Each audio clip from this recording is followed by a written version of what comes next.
Je ne sais pas à quelle étape vous êtes dans votre vie, mais les fondamentaux dont je vais vous parler vont pouvoir vous aider de manière mesurable, mais ce sera à vous de choisir ce qui vous convient. Pensez ça comme un deuxième avis, comme si ce sujet était le plus important pour vous, même si vous ne l'avez jamais pensé. Un truc pour lequel vous ne vous dites pas « je devrais », mais « je dois », un must, un domaine à maîtriser, car si vous pouvez le maîtriser, tout ce dont vous pouvez rêver serait disponible, sinon tout partira en vrille. Il y a des couples qui me demandent du conseil matrimonial. Je leur dis « vous savez ce que vous devez faire ? Faire du sport, bouger, perdre du poids. Vous êtes tellement crevé, pas étonnant qu'il n'y ait plus de passion. » Quand on est épuisé, on ne peut pas être passionné.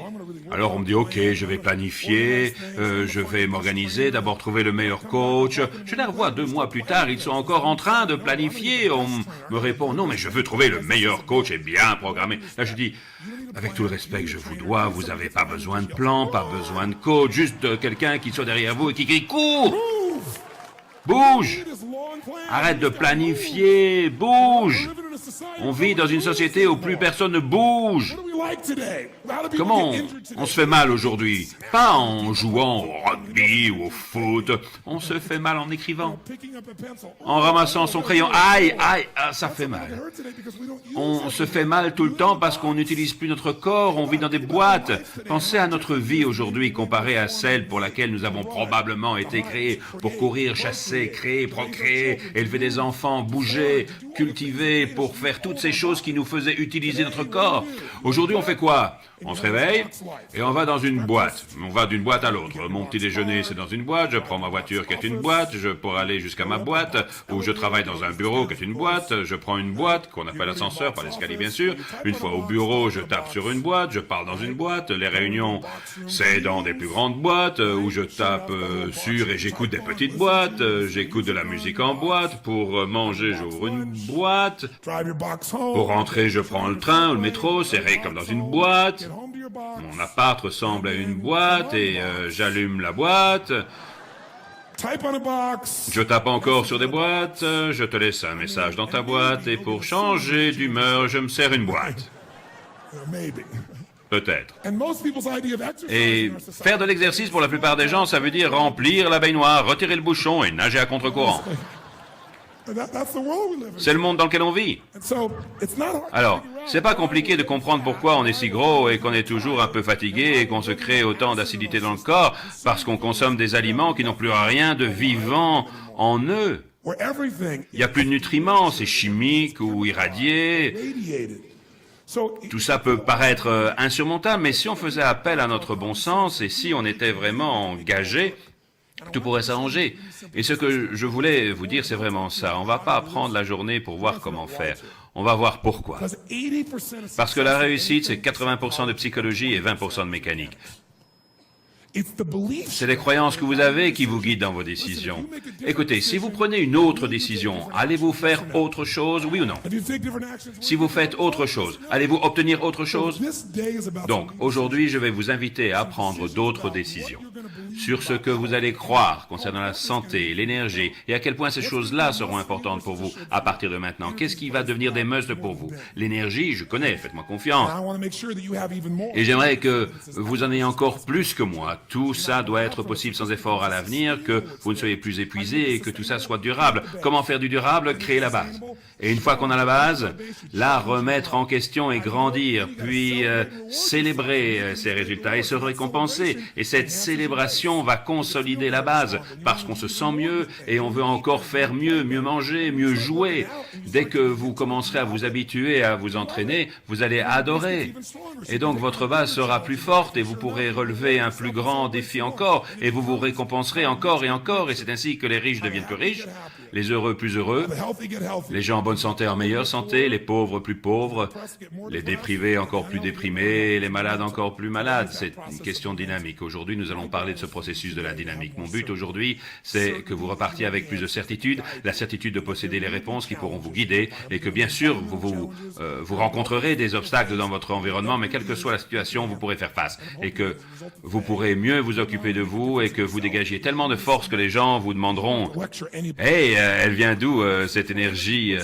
T'as l'air en pleine forme, t'as perdu du poids, comment t'as fait? Et vous serez alors la force du bien qui sera capable de faire passer le message autour de vous. Mon but aujourd'hui est de planter des graines pour que vous en profitiez et que vous en fassiez profiter les gens autour de vous. Ce moment peut devenir le plus beau de votre vie si vous arrivez à contrôler ce sur quoi vous vous concentrez, si vous lui trouvez un sens plus stimulant et si vous décidez de modéliser les actions de ceux qui ont réussi avant vous.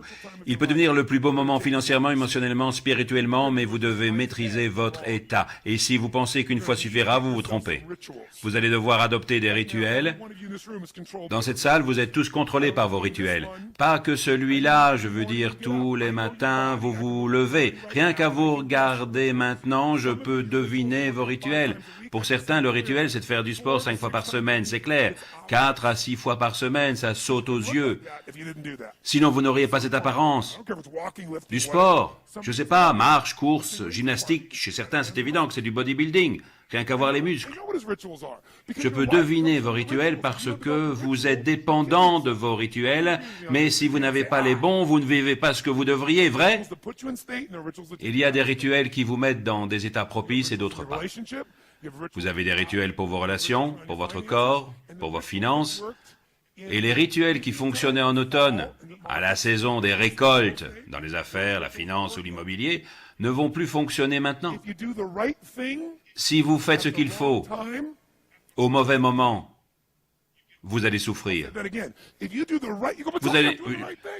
Vous allez me dire, mais je fais ce qu'il faut et j'ai pas la récompense. Moi, je vous dis que si vous faites ce qu'il faut au mauvais moment, il n'y aura pas de récompense, il y aura de la douleur. Donc, il y a intérêt à faire ce qu'il faut au bon moment. Pour ça, il faut savoir dans quelle saison on est et savoir comment changer d'état. Comment maîtriser notre propre conditionnement. Est-ce que ça fait du sens, oui ou non? Oui ou non? Alors maintenant est venu le moment de commencer à s'entraîner. Je vais vous montrer à quelle vitesse vous pouvez changer, juste en utilisant votre focus. On va faire le test. Asseyez-vous bien droit avec énergie.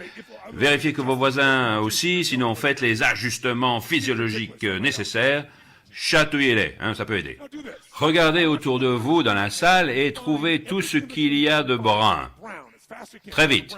Du brun, cherchez du brun, encore du brun, toujours du brun, encore du brun, puis fermez les yeux, je vais faire le test. Les yeux fermés, dites-moi tout ce que vous avez vu de rouge. Si vous avez dans la tête beaucoup plus de brun que de rouge, dites oui. Ouvrez les yeux et cherchez du rouge maintenant, du rouge, cherchez du rouge, encore du rouge, toujours du rouge, partout autour du rouge. Levez la main si vous avez vu plus de rouge, cette fois-ci dites oui. Pourquoi? Parce que qui cherche, trouve. Vous trouverez toujours ce sur quoi vous vous concentrez. Vous le trouverez même s'il n'est pas là. Qui parmi vous a pris du Bordeaux pour du rouge, histoire d'en avoir un peu plus? Ce que vous recherchez, vous allez le trouver. Donc, si vous voulez changer de vie, mes amis, vous allez devoir changer de physiologie et de focus. Et au fait, à quelle vitesse pouvez-vous les changer? En combien de temps? En combien de temps?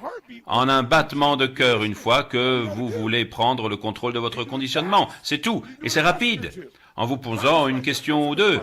Essayez ça. Répondez à cette question dans votre tête, honnêtement. Si vous le vouliez, de quoi pourriez-vous être fier là, maintenant? Si vous le vouliez, pas du genre, c'est pas bien d'être fier.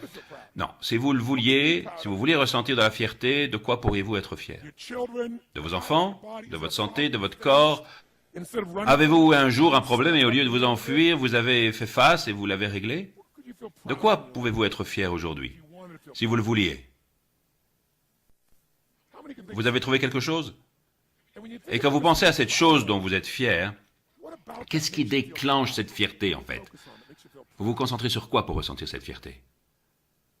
Comment vous respirez quand vous ressentez de la fierté? On peut lire quoi sur votre visage quand vous vous autorisez à ressentir de la fierté? Ça vous fait quoi?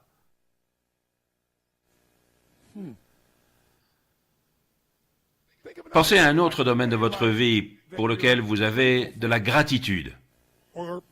J'ai pas de gratitude. Non, si vous vouliez en avoir, vous en auriez pourquoi? Vous auriez de la gratitude pourquoi si vous vouliez vraiment en ressentir? Vous avez trouvé quelque chose? Levez la main. Et qu'est-ce qui crée cette gratitude? Vous vous concentrez sur quoi pour la ressentir? Qu'est-ce que ça vous fait quand vous êtes vraiment profondément dans la gratitude?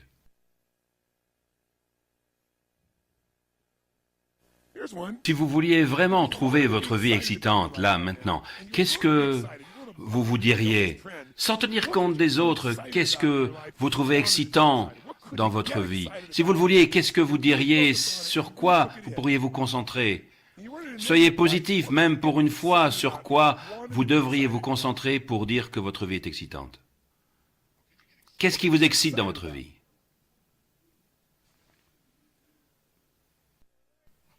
Qui a trouvé un truc qu'il trouve excitant dans sa vie? Levez la main. Dites-moi. Quand vous ressentez cette excitation, sur quoi vous vous concentrez?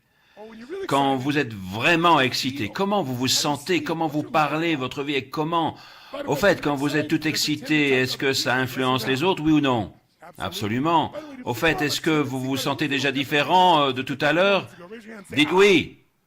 Pourquoi? Parce que votre focus est influencé par mes questions. Si vous vous posez une question différente, pas qu'une fois, mais de manière récurrente, vous allez y apporter une réponse différente.